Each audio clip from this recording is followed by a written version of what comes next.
رب العالمين وصلى الله على سيدنا محمد وعلى آله وصحبه الطيبين الطاهرين اللهم علمنا ما جهلنا وذكرنا ما نسينا وزدنا علما ونعوذ بك من حال أهل النار اللهم واجعل نياتنا وأقوالنا وأفعالنا خالصة بوجهك الكريم. La louange est à Allah, le Seigneur des mondes, que Allah honore et élève davantage le rang de notre maître Muhammad sallallahu alayhi wa sallam et qu'il préserve sa communauté de ce qu'il craint pour elle. Nous demandons à Allah qu'il nous fasse apprendre ce que nous ignorons, qu'il nous fasse nous rappeler ce que nous avons oublié et qu'il nous augmente en connaissance. Et nous lui demandons de nous préserver de l'état des gens de l'enfer. Nous demandons à Allah qu'il fasse que nos intentions, nos actes et nos paroles soient accomplies sincèrement par recherche de son agrément. كنا وصلنا إلى ما يجب على الصائم أن يمسك عنه. وصلنا إلى الاستقاءة. Donc nous étions en train d'étudier ce dont le jeûneur doit s'abstenir. Ce dont le jeûneur doit s'abstenir et nous étions arrivés au fait de se faire vomir. الشرح أن الاستقاءة مفطرة. Ça on l'a vu, on l'a pas vu. On l'a pas vu. Donc le fait de se faire vomir, de provoquer le vomissement, cela annule le jeûne. فمن قاء بطلب منه بنحو إدخال إصبعه أو إدخال نحو ريشة فإنه يفطر مع العلم بالتحريم وذكر الصوم من غير إكراه سواء عاد من القيء إلى الجوف شيء أو لا.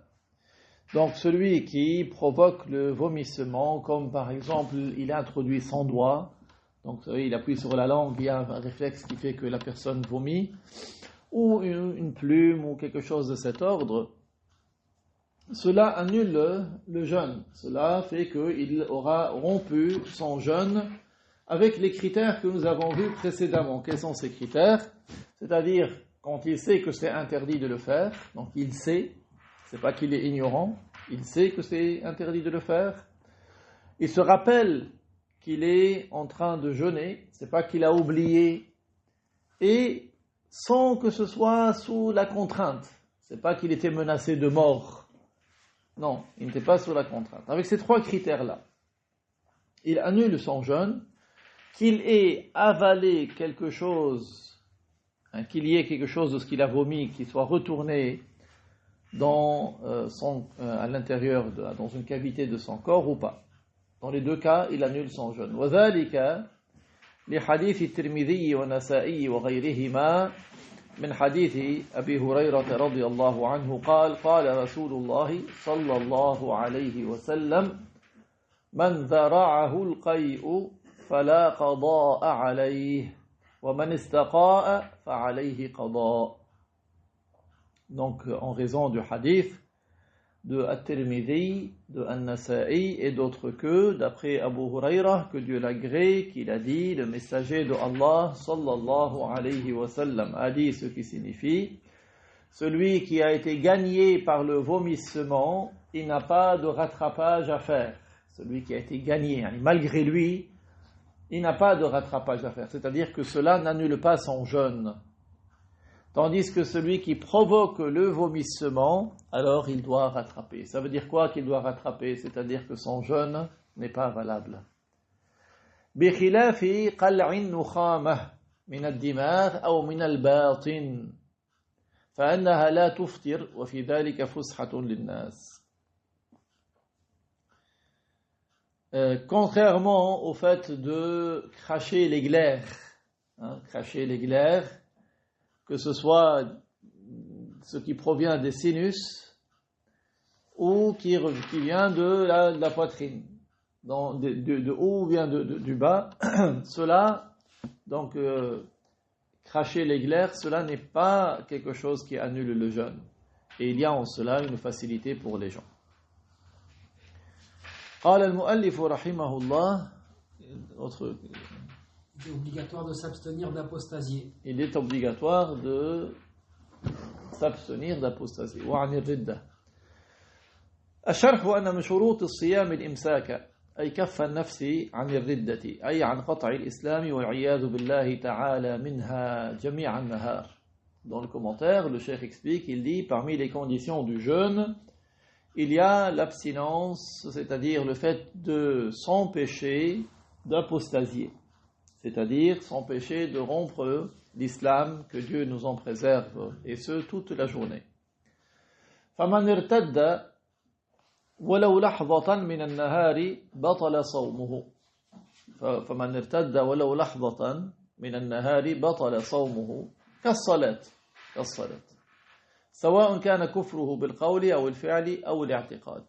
Donc ainsi, celui qui aura apostasié, même pendant un instant, c'est-à-dire il est sorti de l'islam et un instant après il est revenu en prononçant les deux témoignages. Celui qui a apostasié, même un instant, son jeûne sera annulé. Son jeûne est annulé. Comme sa prière.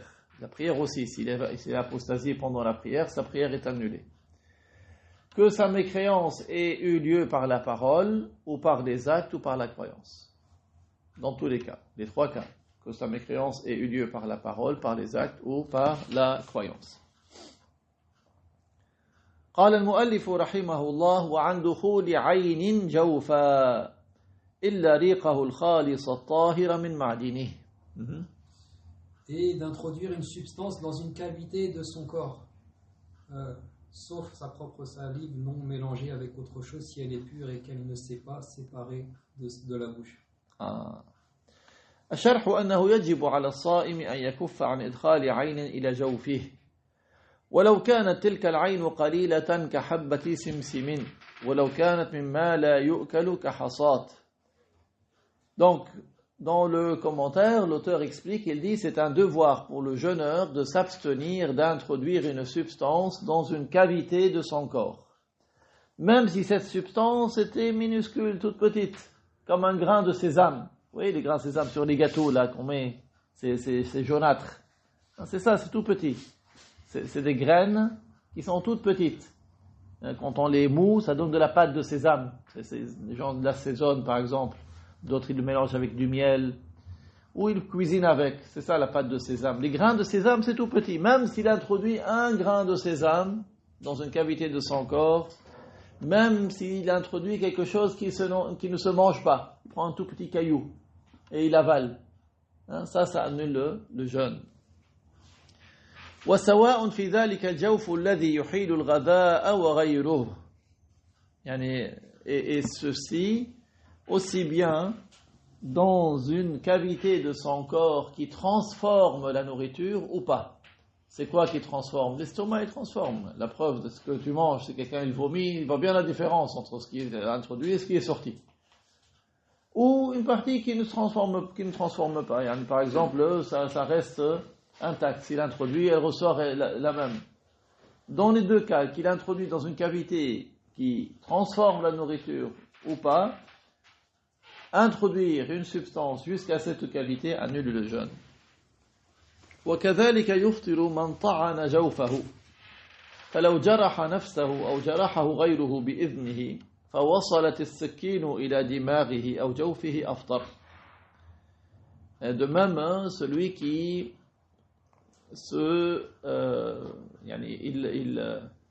il introduit un instrument tranchant dans son ventre. D'accord? C'est que ce soit lui-même qui l'a fait ou quelqu'un d'autre qui le fait mais avec son autorisation. Si c'est lui-même qui le fait ou un autre le lui fait avec son autorisation et que le couteau arrive jusqu'à à l'intérieur de ses sinus ou à l'intérieur de son ventre, il aura annulé son jeûne. قال فمن تناول عينا. Je pense qu'il vaut mieux que le ferme.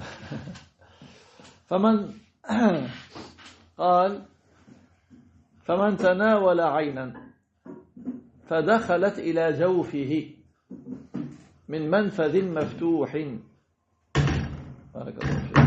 Celui qui prend une substance et que cette substance arrive dans une cavité de son corps.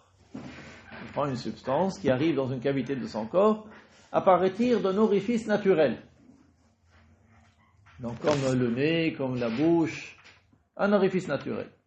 عالما بأن ذلك حرام. Il sait que c'est interdit. Il sait qu'il est en train de jeûner, il sait que c'est interdit. متعمدا لا ناسيا. Il le fait volontairement, c'est-à-dire ce n'est pas par oubli. Ce n'est pas que lui il a oublié qu'il faisait le jeûne, non. ومختارا لا مكرها. Et il le fait de plein gré. Ce n'est pas sous la contrainte. Toujours retenez ces trois-là. Il sait que c'est interdit. Il le fait volontairement, ce n'est pas par oubli. Et de plein gré, ce n'est pas sous la contrainte. Parce que si un de ces critères n'est pas rempli, il n'annule pas son jeûne.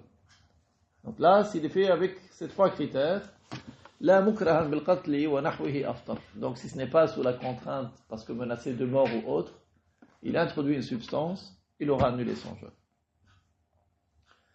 قال ومن الجوف مخرج الحاء فما جاوز من الفم إلى مخرج الحاء هو مفطر هذا على قول.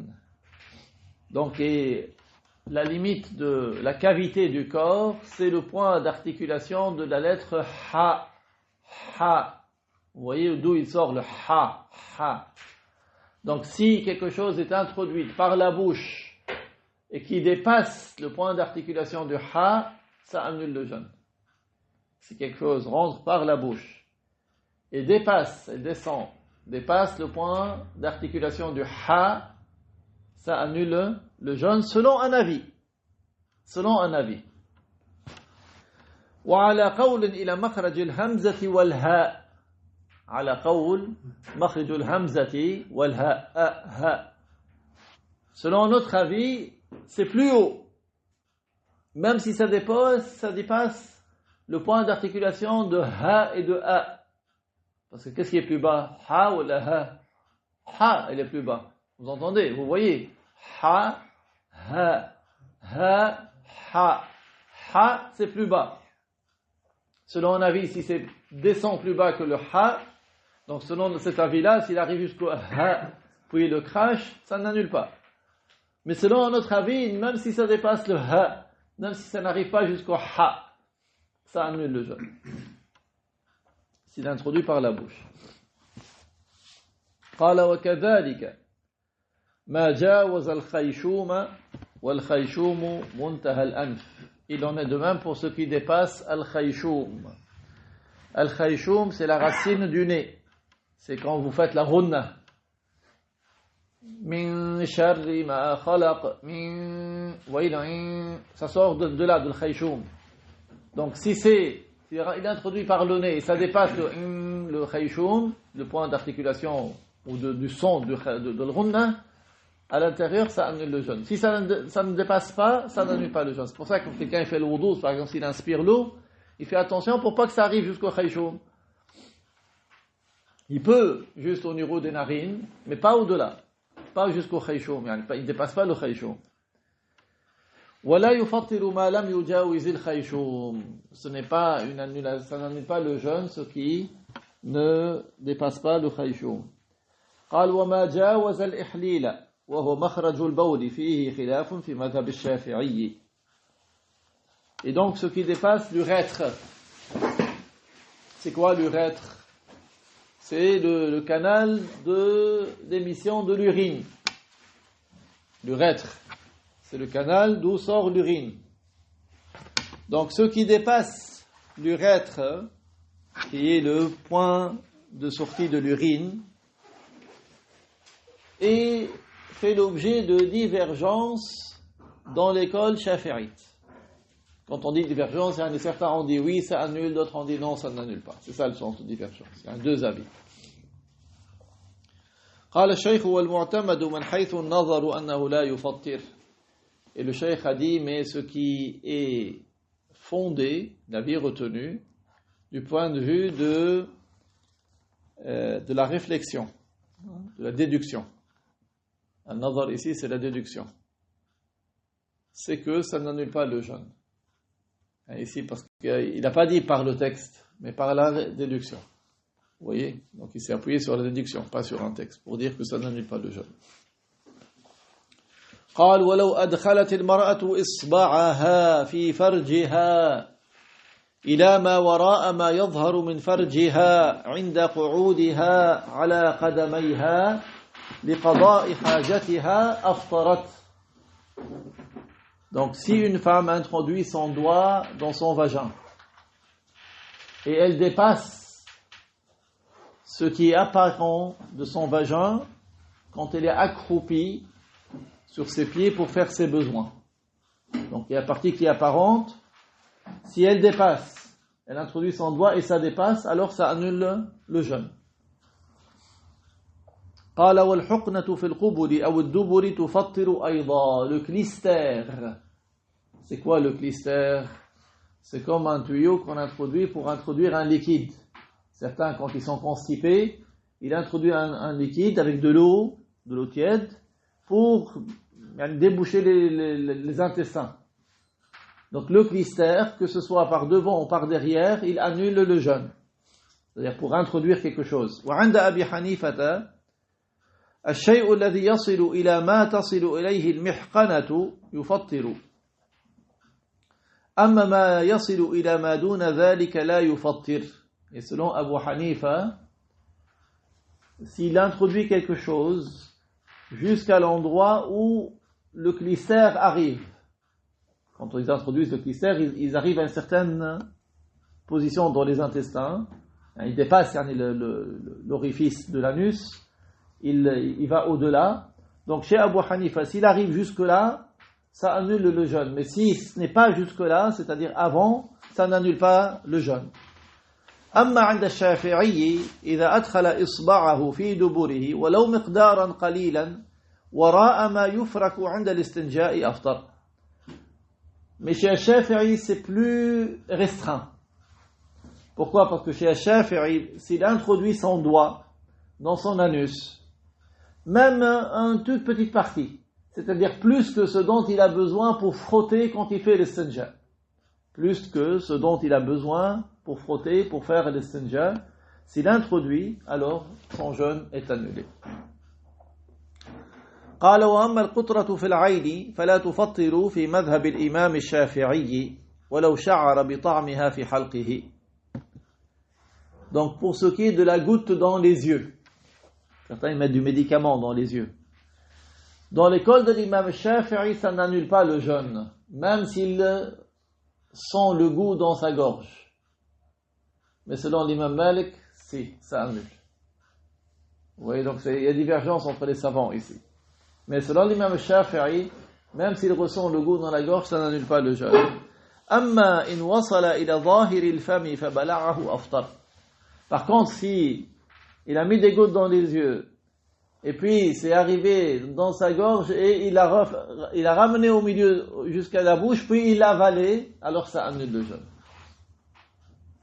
Il a fait le médicament est arrivé jusqu'à la partie apparente de sa bouche, puis il l'a avalé, alors il annule le jeûne. قال ولا يضر دخول ما سوى العين كرائحة البخور ولو تعمده. Il n'est pas préjudiciable pour le jeûne si c'est autre qu'une substance qu'il inhale, si c'est autre qu'une substance, comme par exemple l'odeur de l'encens. L'odeur de l'encens, même si exprès il a senti l'encens, ça n'annule pas le jeûne. إلا أن شرب السيجارة وابتلاع ما ينحل من التنباك يضر. Sauf que fumer une cigarette ou la chicha, parce que lui dans la parole de l'auteur, c'est pas la chicha, il dit pas la chicha, il dit tunbak, du nom du tabac qu'on met dans la chicha, dans le narguilé. Donc certains appellent chicha, certains appellent narguilé. Et donc ça s'appelle le tunbak, c'est le tabac. Ils ont déformé après en français, ils ont dit tabac, mais c'est tunbak à l'origine. Tunbak, et dans certains livres ils disent tutun, ils appellent le tutun. Donc Parce que de la cigarette ou du narguilé ou de la chicha, il y a des substances qui s'échappent et qu'il inhale, qu'il introduit. قال لأن السيجارة ينفصل منها أجزاء لطيفة تدخل الجوف بخلاف البخور. Parce que de la cigarette, il y a des petites substances, de la cendre, qui s'échappent, contrairement à l'encens. L'encens, c'est juste l'odeur. قال ولا يضر أيضا ما تتشربه المسام من الدهن والكحل ونحو ذلك. Il n'y a pas de préjudice pour ce qui pénètre les pores, comme par exemple de la pommade ou de l'huile, ou même du kuhl dans les yeux, ça n'annule pas le jeûne. قال وأما الأذن فقد اختلف أصحاب الشافعي رحمهم الله تعالى هل هي منفذ مفتوح أم لا وإنما هي كالمسام. Pour ce qui est de l'oreille, les compagnons de l'imam al-Shafi'i ont divergé. Que Dieu leur fasse miséricorde. Est-ce que c'est un orifice naturellement ouvert ou pas? Auquel cas, l'oreille serait comme les pores de la peau. Vous voyez les pores, ces petits, là où il y a les poils ou les petits trous. Donc, ils ont dit, est-ce que l'oreille c'est comme ça, c'est comme la peau, c'est pas un orifice naturel, ou c'est un orifice naturel comme le nez? Ils ont divergé.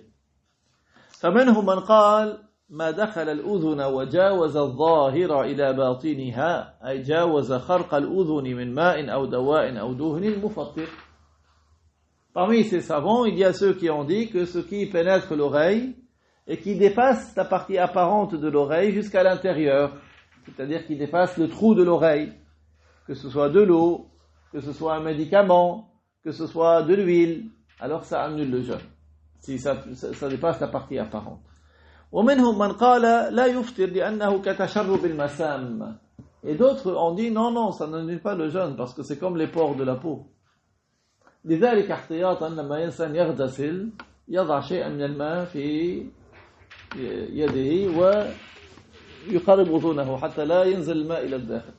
Pour éviter la divergence, quand quelqu'un il a besoin de faire le ghusl, par exemple, qu'est-ce qu'il fait? Il met de l'eau dans le creux de la main et il penche son oreille pour que l'eau ne rentre pas à l'intérieur. Et il met un peu d'eau ici et il penche son oreille. C'est ça que si vous faites le ghusl comme ça, vous évitez la divergence. قال ويعفى من ذلك عن وصول الغبار وإن تعمد فتح فمه له. Donc il est excusé également le fait d'avaler la poussière, même si il a ouvert sa bouche et la poussière est rentrée. وكذلك الدقيق عند غربلته. Également si jamais il est en train de tamiser de la farine, il y a la poussière aussi, si ça rentre, c'est excusé. فأنهما لا يفطران لأنهما مما يشق الاحتراز عنه. Donc il n'annule pas le jeûne parce que c'est difficile de s'en préserver. قال وكذلك غبار السوس عند تحضير شرابه وغبار الطبشور المستعمل للكتابة على اللوح إن دخل شيء منه إلى الجوف من دون تعمد فإنه يعفى عنه. De même pour la poudre de réglisse. Vous connaissez les réglisses? C'est quoi? C'est des bâtonnets. C'est une branche. Donc il la moule pour faire de la poudre. Et après cette poudre, il prépare une boisson. De même, s'il y a de la poussière de réglisse qui s'échappe, ça n'annule pas le jeûne quand on prépare cette boisson. Ou encore la craie avec laquelle on écrit sur un tableau. S'il y a de la poussière qui entre, ça n'annule pas le jeûne, si ce n'est pas délibéré. C'est-à-dire, ce n'est pas que lui, il s'expose délibérément. Ceci est excusé. قال ويعفى أيضا عن الريق الخالص الطاهر من معدنه أي ما لم يخرج عن الفم. Est excusé également la salive qui est pure, qui n'a pas été mélangée avec autre chose, et de l'endroit où elle est produite. Vous savez, les glandes salivaires, elles sont sous la langue. D'accord? Tant que la salive ne sort pas de la bouche, ne quitte pas la bouche. قال أي ما لم يخرج عن الفم بأن ينفصل عن اللسان ولو إلى ظاهر الشفة. Tant que la salive reste à l'intérieur de la bouche, c'est-à-dire elle ne quitte pas la bouche, comme par exemple si elle arrive jusqu'à la partie apparente des lèvres. C'est quoi la partie apparente? Quand tu fermes la bouche, c'est ça ce que tu vois. Quand tu fermes ta bouche, ce que tu vois, c'est la partie apparente. Si la salive arrive à cette partie-là, puis la ravale, ça annule. هذا إذا وجد عين الريق المتجمع أما مجرد البلل فلا يؤثر. Donc ça, bien sûr, quand est-ce que ça annule le jeûne de ravaler la salive qui a quitté la bouche? Si la salive se rassemble, par exemple, il met de la salive sur son doigt, puis il la ravale, ça annule le jeûne. Mais si c'est une simple humidité, comme ce qu'il y a sur le bâton du siwak, ça n'annule pas le jeûne. Il utilise son siwak, il y a un peu d'humidité. Il sort et ensuite il remet, ça n'annule pas le jeûne. D'accord? Parce que ce n'est pas de la salive qui s'est rassemblée. قال وأما الريق المختلط بغيره من الطاهرات فإنه يفطر إذا وصل إلى الجوف وكذلك الريق النجس. Par contre, si la salive a été mélangée avec autre chose de pur, par exemple, il a bu un café avant l'aube, il a encore la saveur du café et il avale la salive avec le café, ça annule le jeûne. D'accord? Si c'est la salive mélangée avec autre chose de pur et que ça arrive à une cavité du corps. Et de même si la salive a été souillée par une impureté rituelle. S'il y a la salive qui est mélangée avec une najasa. قال ولو جمع ريقه في فمه وأخرجه على لسانه ثم بلعه عمدا لم يفطر. Si quelqu'un rassemble sa salive, il avale pas, il se rassemble dans sa bouche, reste sur sa langue, et puis il l'avale d'un seul coup, cela n'annule pas le jeûne. Ça n'annule pas le jeûne. Parce que c'est resté toujours dans sa bouche. وَأَمَّا الرِّيقُ الَّذِي اخْتَلَطَ بِدَمِ اللِّثَةِ فَاخْتَلَفُوا فِيهِ. Pour ce qui est de la salive mélangée avec du sang des gencives. Il y a des gens qui sont éprouvés tout le temps, ou souvent ils ont du sang dans leurs gencives. Donc à ce sujet, les savants ont divergé. قال بعضهم لو صفى الريق من هذا الدم ثم بلعه قبل أن يغسل فمه أفطر. Certains ils ont dit que si lui il crache le sang mélangé avec la salive de sa gencive et puis il crache, après il voit que la salive qui crache elle est blanche, il n'y a plus de traces de sang et qu'il continue à avaler sans avoir nettoyé sa bouche avec de l'eau, il n'annule pas son jeûne. Ils ont dit il n'annule pas son jeûne. Pour ce premier savant, même s'il ne se rince pas la bouche. وقال بعضهم إذا صفى الريق من الدم ثم بلعه ولم يغسل فمه لم يفطر. Certains ont dit que si il a craché le sang, puis il voit que la salive elle est propre, mais il ne s'est pas nettoyé la bouche avec de l'eau, alors il aura annulé son jeûne. Vous voyez, donc il y a divergence. Les deux cas. قال ومن ابتلع ريقه من سواك أو خيط بعد أن اجتمع عليهما وأخرجه عن الفم ثم رده إليه أفطر. Donc si quelqu'un il met de sa salive sur le siwak, c'est pas qu'il utilise le siwak, il crache, il pose de sa salive sur le siwak, ou bien il pose la salive sur un fil, et puis il le ravale, là il annule le jeûne. أما استعمال السواك مع مجرد وجود بلل عليه أو إدخال خيط عليه مجرد بلل إلى الفم ثم بلع الريق الصافي من معدنه بعد ذلك فلا يفطران. Mais si c'est juste de l'humidité, il a utilisé le siwak, c'est humide, il le sort, il remet, ou bien le fil, vous savez, parfois quelqu'un est humide. Tout le monde sait coudre ici, j'espère. Donc quand tu couds, qu'est-ce que tu fais? Tu mets le fil dans le trou de l'aiguille. Qu'est-ce que tu fais? Parce que le fil il tombe. Tu mets un peu de salive pour qu'il tienne sur droit. Et tu mets. Après tu remets. Ça, tu n'en es pas le jeûne. Parce que c'est pas de la salive que tu mets, c'est juste l'humidité. D'ailleurs, quand tu fais, tu appuies avec tes lèvres. Il sort sans rien du tout. Juste, tu as besoin juste qu'il soit un peu humide pour qu'il tienne. Donc ça, et tu le remets dans ta bouche, ça n'en est pas le jeûne. D'accord? أما إن اجتمع فعل العوام أي الجهال Quant à celui qui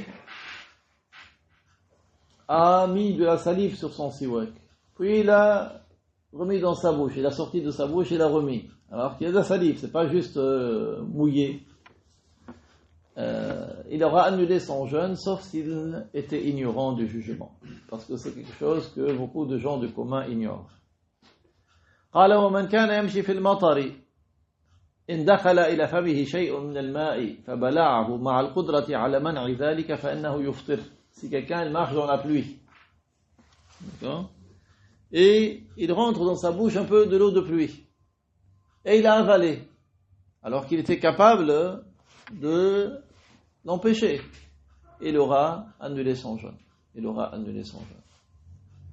قال ويعفى عن بخار الماء الساخن في الحمام ودخان الحطب وعن مجاورة شارب السيجارة وعن شم بخار الطعام فإنه ضعيف لا يؤثر لا إن تعمد وضع رأسه فوق الإناء واستنشق البخار بحيث دخل إلى جوفه فإنه لا يعفى عنه حينئذ. Alors il est excusé la vapeur du sauna. On appelle sauna ou le bain mort. Ça c'est excusé. D'accord, il faisait le jeûne, il rentrait, là c'est des chambres chaudes, il a fumé. Ça c'est excusé. Également c'est excusé le bois qu'on utilise pour la cheminée. Cheminée ou bien pour cuisiner. Dans certains pays jusqu'à maintenant on cuisine au bois. D'accord, si la fumée de ce bois pénètre, il l'inhale, ça n'annule pas son jeûne. Ça n'annule pas le jeûne aussi d'être à côté de quelqu'un qui fume une cigarette. C'est ce qu'ils appellent le fumeur passif. Donc quelqu'un il fume, il est à côté de toi et l'odeur elle arrive. Ça n'annule pas le jeûne. Ça n'annule pas le jeûne. Et ça n'annule pas le jeûne de sentir la vapeur de la nourriture. Tu rentres à la maison, le plat il est en train de... Donc si tu sens l'odeur de la nourriture qui est en train de cuire, ça n'annule pas le jeûne. Sauf si lui, il ouvre le couvercle et il met sa tête et il inspire l'odeur de sorte que ça rentre à une cavité de son cœur. Ça, ce n'est pas excusé dans ce cas-là. Ça, ce n'est pas excusé. D'accord? قال ولو تكيف الفم بكيفية خاصة من طول السكوت وترك الأكل وعند القيام من النوم ثم بلع الشخص ريقه فإنه لا يؤثر إلا إذا كان الريق متغيرا بمخالط. Si comment ça s'appelle? Si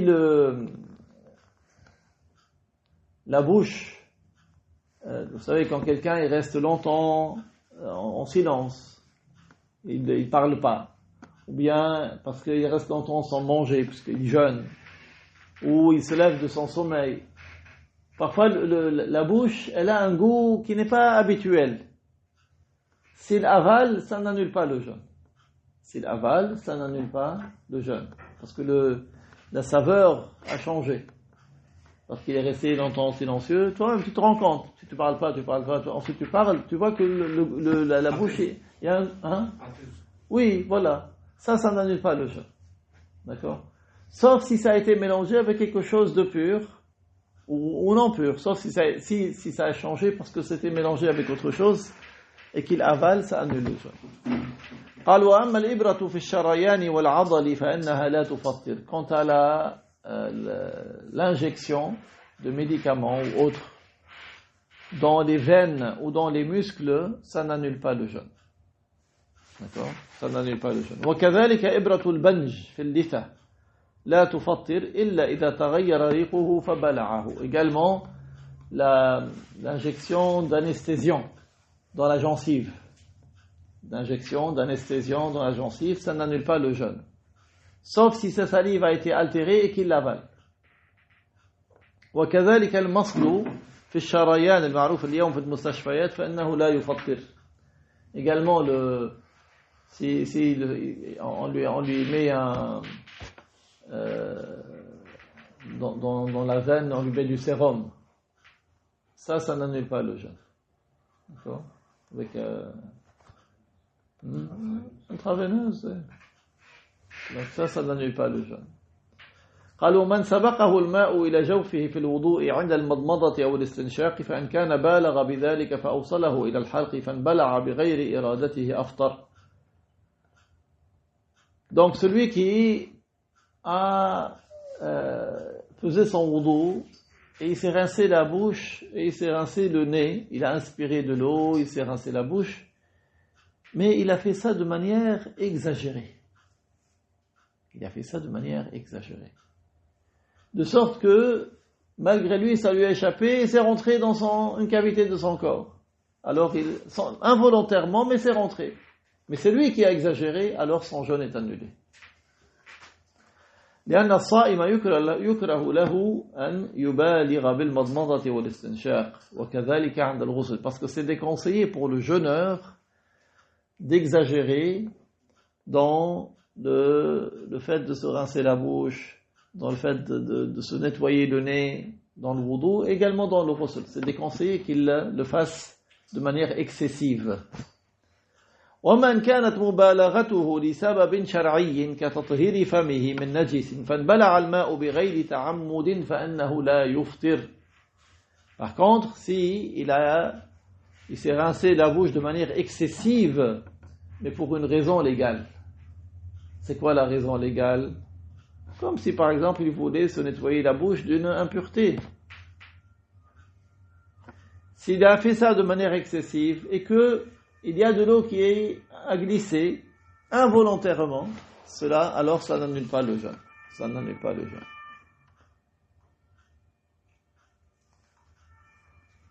قال الأذرعي فائدة لا يبعد أن يقال من عمد بلواه بدم لثته بحيث يجري دائما أو غالبا إنه يتسامح بما يشق الاحتراز عنه ويكفي بسطه الدم ويعفى عن أثره ولا سبيل إلى تكليفه غسله جميع نهاره إذ الفرض أنه يجري دائما أو يترشح وربما إذا غسله زاد جريانه. Donc une information utile qui est très utile pour ceux qui sont éprouvés, subhanallah. Alhamdulillah, alladhi afana mimma ibtala bihi kathiran min ibadihi. Il y a des gens qui sont éprouvés. Al-Adru'i a dit ce n'est pas faux de dire que celui qui est éprouvé par des saignements de la gencive. Ce n'est pas faux de dire que pour celui qui est éprouvé par des saignements du sang de la gencive. De sorte que ça coule tout le temps ou le plus souvent. Soit tout le temps, soit le plus souvent. Il n'est pas faux de dire que cela est excusé. Ce qu'il est difficile de s'en préserver est excusé. Ce qui est difficile de s'en préserver est excusé. Qu'est-ce qu'il fait alors? Il suffit de cracher le sang et les traces sont excusées. Il suffit qu'il crache le sang et les traces sont excusées. Il n'y a pas lieu de le charger, de le laver toute la journée. On ne va pas lui dire, tu gardes une bouteille avec toi à chaque fois, toute la journée. Non. Puisque la supposition ici, c'est que il a du sang qui coule tout le temps. Ou ça ruisselle, ça dégoûte. Et peut-être que s'il le lave, ça va couler encore plus. Peut-être qu'il se le lave, ça va couler encore plus.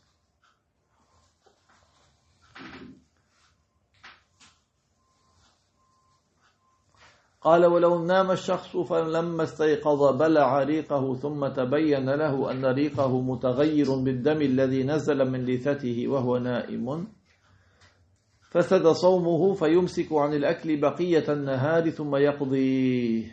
Et si quelqu'un s'est endormi, donc le cheikh a dit, et que s'il s'est réveillé, il a avalé sa salive, et il s'est avéré que sa salive a été altérée par du sang, qui est descendu de sa gencive, alors qu'il est endormi. Son jeûne sera annulé. Donc il s'abstient de manger le reste de la journée, puis il rattrapera. قال ومن أكل لظنه أن الفجر لم يدخل ثم تبين أنه قد دخل يمسك ويقضي. Et autre question, celui qui a mangé parce qu'il pensait que l'aube ne s'est pas encore levée. Puis, après vérification, il se dit, oui, si, l'aube s'est levée. Alors, il va rattraper cette journée, mais il s'abstient le reste de la journée et il rattrapera.